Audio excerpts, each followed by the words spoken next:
Au Maroc, la pénurie d'eau et les coupures d'électricité intempestives aggravent le quotidien des Marocains dans des conditions où les exigences minimales d'une vie digne sont absentes. Face à cette catastrophe, le Makhzen ne répond toujours pas et préfère plutôt continuer de piller les richesses sahraouis. Fatiha Belalien et Majda Tahmoun.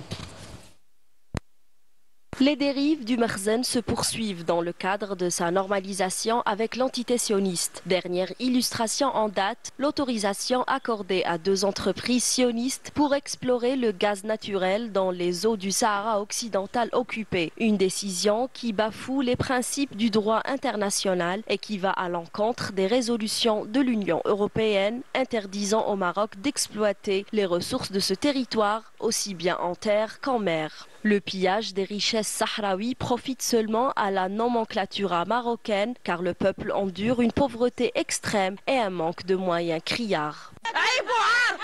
Mais quelle honte! En 2025 et nous n'avons pas d'électricité. Nous n'avons pas d'électricité depuis le début de Ramadan.